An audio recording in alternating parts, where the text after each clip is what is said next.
欢迎收听《生命的光》，跟我们一起用基督信仰的眼光来看世界。今天我们要来深入聊一个，现在真的很红的话题，就是人工智慧 AI，它怎么帮助科学研究，甚至可以说是，加速科学上的大突破。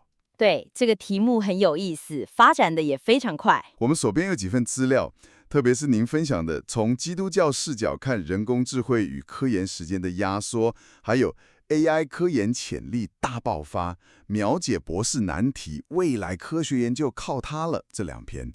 这次我们就来谈谈 AI 到底怎么改变了我们做研究的方法，然后从信仰的角度，我们应该怎么去看待这一切。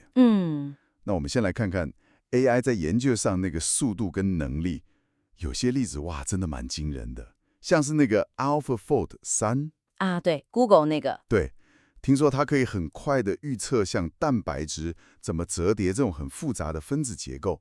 蛋白质不是构成生命的基础吗？搞懂它们怎么折叠，超级重要。这对理解很多疾病呀、开发新药啊，都是关键。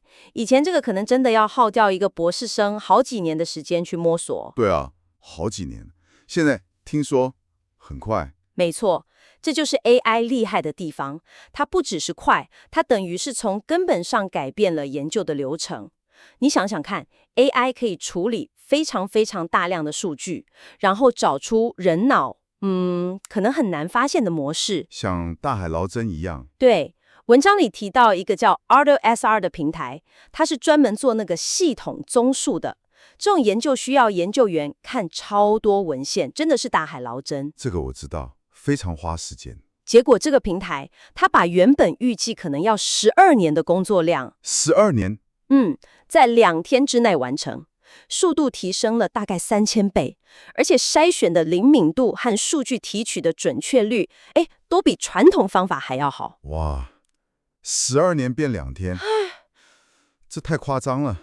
这等于是把研究人员从那种非常繁琐的资料整理工作里面解放出来了，对不对？没错。那除了这个，还有其他的例子吗？好像 AI 也能处理更难的问题。有哦，像是 OpenAI 的那个 O1 模型，听说在物理学博士等级的问题上拿了蛮高的分数，而且它可以在几秒钟内针对一个很复杂的量子物理问题提出10个符合最新研究的可行方案。几秒钟？对，还有提到那个马斯克的 Grok 4，甚至号称可以全面超越人类博士水准。哇，这么厉害！它可以从100万级的数据里面很快地抓出关键的假设，甚至自动生成基因编辑的方案。据说啦，可以把人工筛选的时间减少90%，错误率也比专家低。听起来 AI 真的很会处理资讯，提出假设。那从我们信仰的角度来看，这代表了什么呢？圣经说上帝是创造主嘛，科学研究，某方面来说就是探索他奇妙的创造。那 AI 在这里面扮演什么角色？是上帝给的新工具吗？这个观点很有趣哦。来源文章确实有提到 AI 或许可以看作是上帝赐给我们去探索他创造奥秘的全新工具，甚至是快进键。快进键？对，就像诗篇139篇说的，我受造奇妙可畏。AI 或许正帮助我们更快的去理解像是蛋白质折叠这种生命的奥秘，然后让我们有更多时间跟精力去思考更深层次的问题。听起来很正面。不过这么强大的工具，文章里面是不是也有提醒说，要小心一点？有哪些地方需要注意？绝对需要谨慎。譬如说，梵蒂冈不是有发布 AI 的伦理指南吗？有。他就特别强调 AI 应该是补充人类的智慧，而不是去取代。补充不是取代。对，因为从基督教信仰来看，人有他独特的价值跟尊严，是按上帝形象造的，有灵魂、有智慧、有道德判断力，这些是 AI 目前看来是无法复制的。那如果我们过度依赖 AI， 把它当成好像什么都能解决的，那就有点危险了。就像出埃及记20章警告的，可能会陷入一种新的偶像崇拜，把技术当成了神。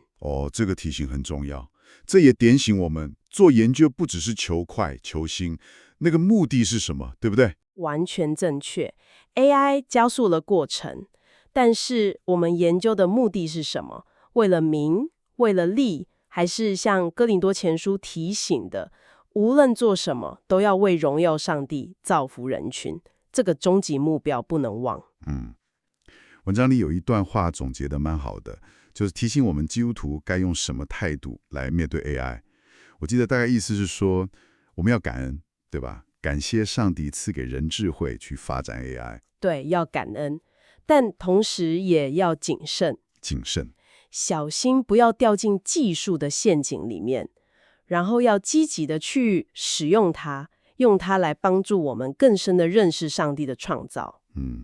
并且把学到的知识用来服务别人。没错，这样 AI 才能真正成为我们信仰旅程中一个好的帮手，帮助我们去荣耀上帝。这个看法我觉得很平衡。不过我们也不能忘了 AI 它不是完美的，来源也有提到挑战，像是 AI 的那个可解释性问题。对，就是我们怎么知道它的答案是可靠的，可以相信吗？对，它为什么得到这个结论，过程是黑盒子，还有就是它对就业结构可能带来的冲击，这些都是我们要面对的问题。这反而更凸显了我们人的角色。意思说，我们需要去引导 AI 发展的方向，去诠释它的结果，确保它的应用是符合伦理、符合价值的，始终是以人为本，是这样吗？正是这个意思。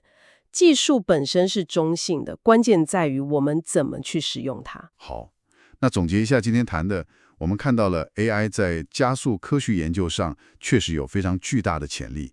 同时，我们也从基督教信仰的角度思考，应该要抱持着感恩、谨慎还有积极的态度，来确保这个技术是用在荣耀上帝和服务人群的正途上。